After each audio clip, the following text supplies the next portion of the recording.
तो क्या आप भी जेई के एक ड्रॉपर हो, आप अपेयर करना चाहते हो 2026 के जेई मेंस और जेई एडवांस के एग्जाम में, प्लीज इस वीडियो को एंड तक देखना और अपने उन दोस्तों के साथ भी शेयर करना जो कि ड्रॉप लेने वाले हैं। ये कंप्लीट रोड मैप होने वाला है। मैं 11 बहुत ही ज्यादा लॉजिकल आपके लिए पॉइंट्स लाया हूँ। यहाँ पे मैं ये नहीं बताऊंगा कि किस सब्जेक्ट को कितना टाइम देना है, कैसे करना है, मैं टाइम टेबल नहीं लाया हूँ, बट 11 ऐसी बातें आपको बताने वाला हूँ जो कि आपको भी यार दिल तक लगेगी बिल्कुल।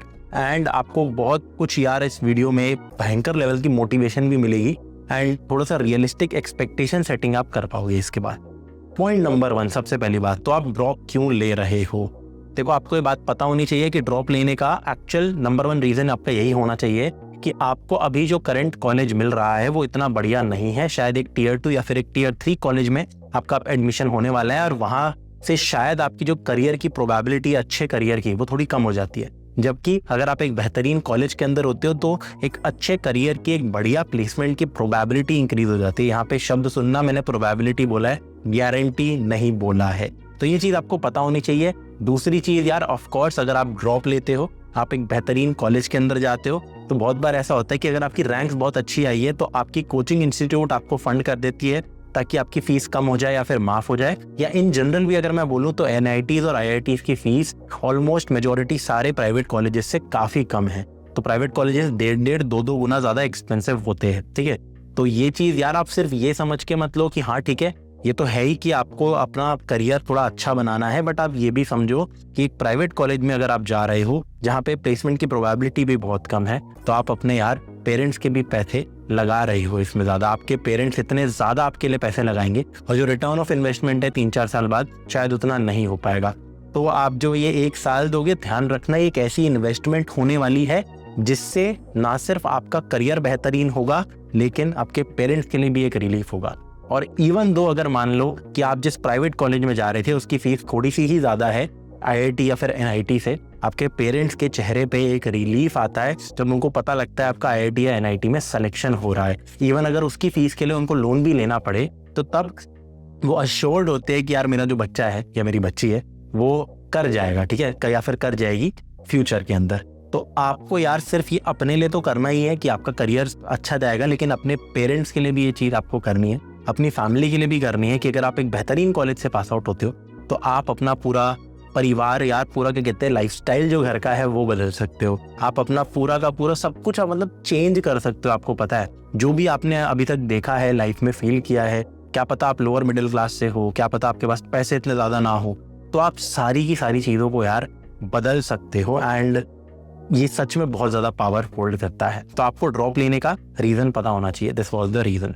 पॉइंट नंबर 2, यहाँ पे आपको प्रैक्टिकल रहना है।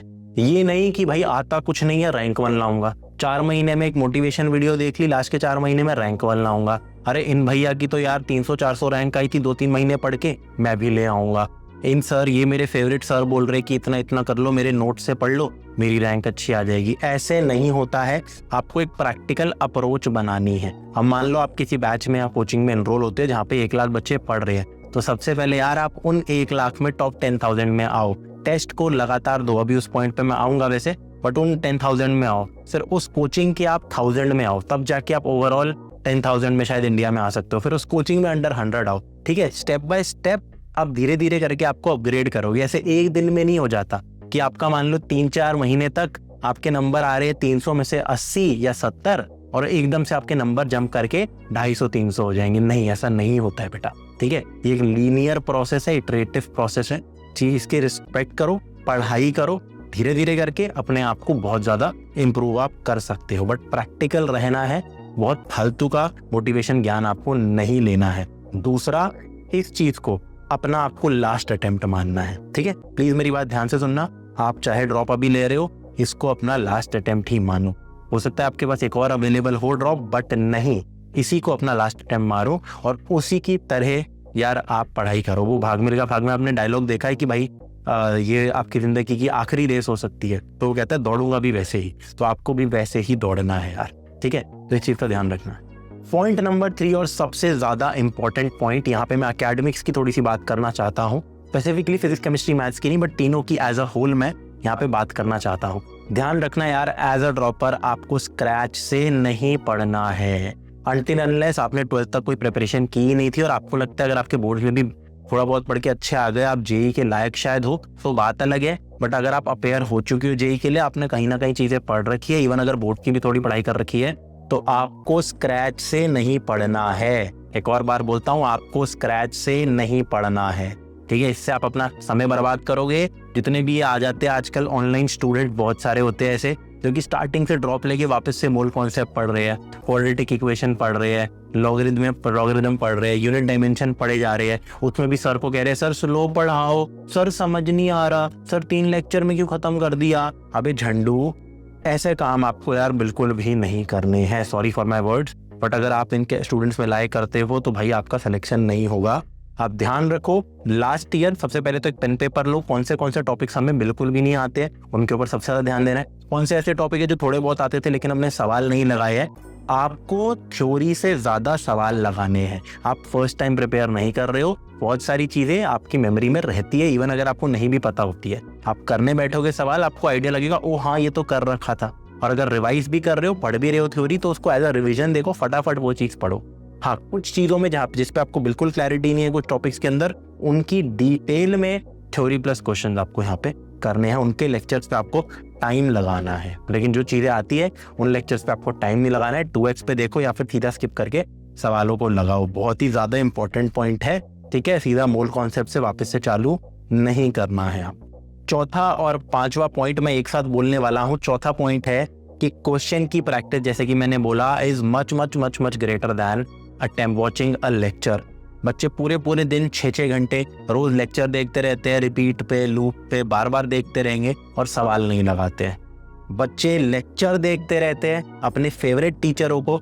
इवन मैं देखता हूँ इतने ड्रॉपर्स कैसे, इतने बेशरम बच्चे आजकल, वो अपने ऑनलाइन फेवरेट टीचरों की शायरी की रील लगाएंगे एज अ ड्रॉपर। 11th के बच्चे भी नहीं कह रहा, मतलब ड्रॉप मार रहे हैं, उसके बाद भी इन सब चीज़ों की अपने इंस्टाग्राम पे स्टोरी लगा रहे हैं, रादर दैन उस टीचर ने अगर कुछ अच्छा कॉन्सेप्ट पढ़ा दिया जो कि वो पढ़ाता है, वो चीज़ वो कभी नहीं पोस्ट करते हैं। तो ये वाले बच्चे भी आपको कभी नहीं बनना है यार। मैं जानता हूँ ये सब चीज़ें दिखने में अच्छी लगती है एंड प्रेशर में आप भी शायद ये सब चीज़ें कर सकते हो, बट प्लीज़ इन चीज़ों से दूर रहना। आपका मेन गोल क्या रहने वाला है यार, कि लेक्चर ज़्यादा अटेंड नहीं करने हैं, वो तो ठीक है, साइड बाय साइड चलते रहेंगे, एक भी टेस्ट मिस नहीं करना है, रोज की डीपीपी लगानी है। यार आजकल सारे बड़े बड़े एडटेक्स के अंदर डीपीपी का वीडियो सॉल्यूशन तक अवेलेबल होता है। तो आपको प्रॉब्लम क्या है फिर, आराम से वो चीज़ आपसे उखड़ जाएगी, सॉल्व हो जाएगी, टेंशन आपको नहीं लेनी है, ठीक है। इन चीज़ों को यार आप मेक श्योर करोगे तो बहुत ही बेहतरीन आपका जा सकता है साल।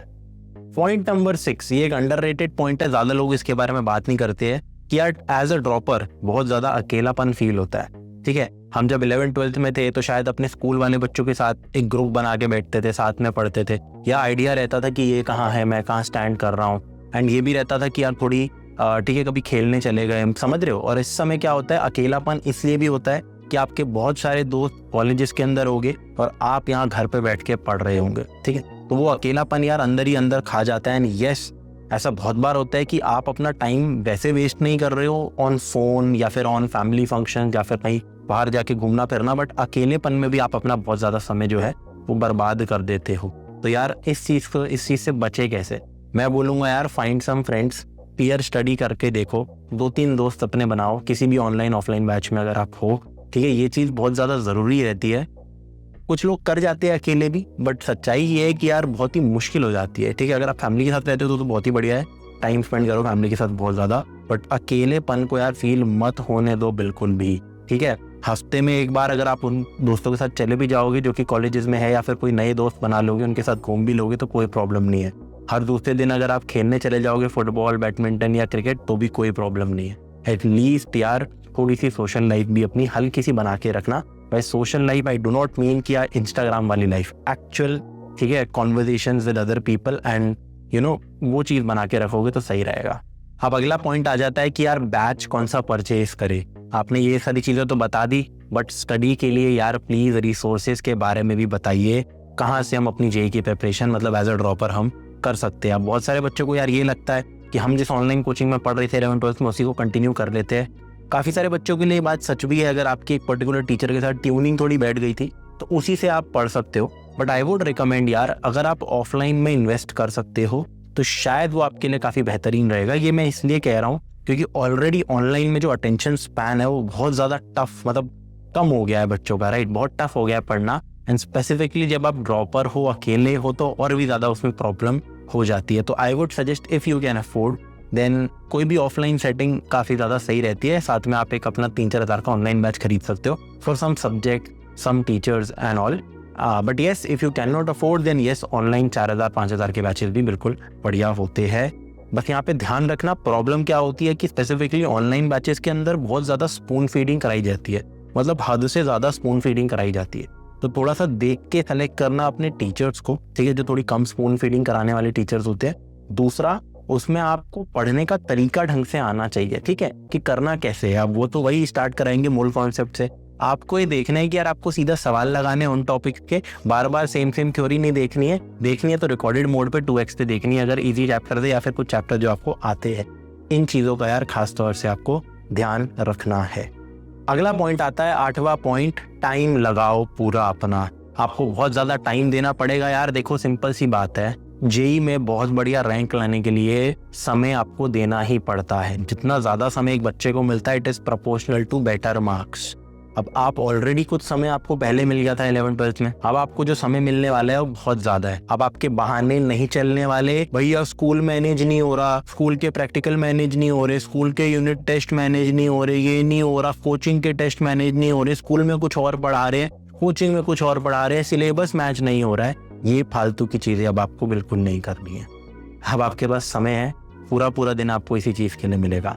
आपके पास जो एक दिन होगा उसमें आप आराम से, इवन अगर डेली का 4 घंटे का भी लेक्चर है तो भी आराम से उसके बाद उतने ही घंटे की सेल्फ स्टडी कर सकते हो। और मैं सच बता रहा हूँ, इवन एज अ ड्रॉपर 4 घंटे की डेली पढ़ाई, बट 4 ही घंटे की डेली सेल्फ स्टडी भी करोगे ना, अंडर 10,000 रैंक, अंडर 5,000 रैंक कहीं नहीं जा रही आपकी। सच बता रहा हूँ, रियलिटी ये है, बच्चे इतना भी पढ़ते नहीं है। वो ढोंग करते हैं, नाटक करते हैं कि हमने तो पढ़ लिया रोज 10-10 घंटे फिर भी कुछ नहीं हुआ।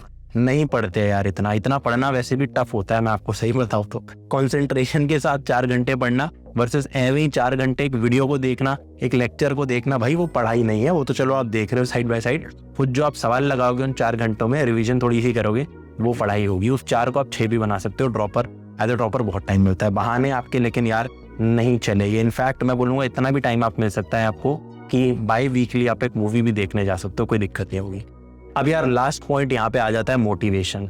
बाय मोटिवेशन मैं कहना क्या चाहता हूँ, मैं ये कहना चाहता हूँ मोटिवेशन आपकी इंटरनल होनी चाहिए, एक्सटर्नल नहीं होनी चाहिए। इंटरनल मोटिवेशन क्या होता है भैया, आपके अंदर ये मोटिवेशन होनी चाहिए कि यार अगर मैंने इस साल ये नहीं निकाला तो जो मेरा करियर है, करियर की जो ट्रेजेक्टरी है वो थोड़ी स्लो हो सकती है। अगर मैंने ये एग्जाम अच्छे से निकाल दिया तो भाई मैं अपने पूरे परिवार की स्थिति को बदल सकता हूँ। मेरे फैमिली, मेरे पेरेंट्स मेरे ऊपर कितना प्राउड होंगे, ठीक है, मेरा करियर कितने बेहतरीन तरीके से जाएगा, मैं कितना इवॉल्व हो पाऊंगा बाद में जाके भी, ठीक है। ये जो आपकी अब 1 साल की मेहनत है ना, ध्यान से सुनना मेरी बात को। ऐसा नहीं है कि यार जिनका IIT नहीं निकलता, जो काफ़ी बेकार कॉलेजेस से होते हैं, बीटेक तक नहीं होते हैं, वो कई बार पैसा नहीं कमा पाते, ऐसा नहीं होता, वो भी कमा लेते। काफ़ी ऐसे बंदे होते हैं जिन्होंने कॉलेज लाइफ में कुछ नहीं उखाड़ा होता लेकिन बाद में कर लेते हो। लेकिन एक बात ध्यान से सुनना यार, ध्यान से सुनना, ये जो 11th-12th की मेहनत थी या कॉलेज के लिए जो मेहनत है, ठीक है, ये जो 1 साल की अब आप मेहनत करोगे एज ड्रॉपर्स, कई गुना ज़्यादा टफ होता है जब आप एक अच्छे कॉलेज में नहीं होते हो और वहाँ पे कंपनीज आपके कॉलेज में आती नहीं है और फिर आप बाहर अप्लाई करते हो और आप 10-10 गुना ज़्यादा मेहनत करते हो IITian से सेम जॉब पाने के लिए। मैं मजाक भी नहीं कर रहा हूँ, ठीक है। एक प्राइवेट कॉलेज वाला बंदा 5-5, 10-10 गुना ज़्यादा मेहनत करता है, वो इतना ज़्यादा स्किल्ड होता है, तब जाके सेम लेवल की जॉब मिलती है। कभी कभी तो वो भी नहीं मिलती है। तो वो मेहनत करनी है आपको, ये बताओ, यही 1 साल की मेहनत करनी है, वो तो 2-3 साल की मेहनत है, रगड़ना पड़ता है वहाँ पे, उसमें भी गारंटी नहीं मिलती है, उसके बाद बहुत कम प्रोबेबिलिटी रहती है। या फिर कई बच्चे होते हैं जो उसके बाद भी मास्टर्स करते हैं, फिर वहाँ मेहनत करते हैं। तो देखो सिंपल सी मैं आपको पॉइंट बताता हूँ, जितनी जल्दी आप मेहनत करोगे, ये जो 1 साल की मेहनत है, this is much easier than जो बाद में आप स्ट्रगल फेस करोगे। तो कर लो इस समय मेहनत यार, लाइफ आगे कंपैरेटिवली बहुत ज़्यादा आसान हो जाती है। दूसरा पॉइंट यार, आपको होस्ट टॉक से मोटिवेशन नहीं लेना है यार। आपको 3-4 यूट्यूबरों से रोज रोज मोटिवेशन नहीं लेना है यार। आपने वीडियो देखी फॉर एग्जाम्पल, बस हो गया। मेरी भी वीडियो इसके बाद जो भी रोड मैप आएगा नहीं देखना है आपको, ठीक है। इसको लॉक करो, जो मैं बातें बोल रहा हूँ उनको लिखो, एंड इसके बाद आपको कोई मोटिवेशन लेने की ज़रूरत नहीं है। प्लीज़ इस बात को समझो बार बार, क्योंकि आप जब जाते हो ना, ऑनलाइन मोटिवेशन के नाम पे झूठ परोसा जाता है 80% केसेस में। होस्ट टॉक्स की जितनी भी वीडियो होती है उसमें से 80% तो बिल्कुल फर्जी होती है। हर दूसरा आप देखोगे IITian वो होता है कि 1 महीने में बन गया, 2 महीने में बन गया, ऐसे बन गया, वैसे बन गया। भाई ये नहीं होता। झूठ बोलते हैं टॉपर्स, बहुत ही गंदे झूठ बोलते हैं। हमारी तो 11th बर्बाद थी। एक नीट का बच्चा था, 11th बर्बाद, बोल रहा था मैं तो गेमर हूँ, रैंक आ गई 17 या 18 कुछ, या पता नहीं 50-60 कुछ ऐसी रैंक आई थी। इतना कितना झूठा। आपको इन झूठों में नहीं फंसना है। बोलते हैं बच्चे झूठ, भाई ये बर्बाद था, वो बर्बाद था, सब खत्म था, फिर भी कर लिया, ये वो सुनने में अच्छा लगता है। बट बच्चे, आपको क्या लगता है स्टूडेंट्स पता है क्या करते हैं? अभी पढ़ रहे होते हैं, देन कुछ समझ नहीं आता, कोई नहीं, उनको लगता है हाँ सब चिल है। उस टॉपर को भी नहीं आया था समझ स्टेज पे, लास्ट के 2 महीने में उस टॉपर का दिमाग खुल गया, हमारा भी खुल जाएगा।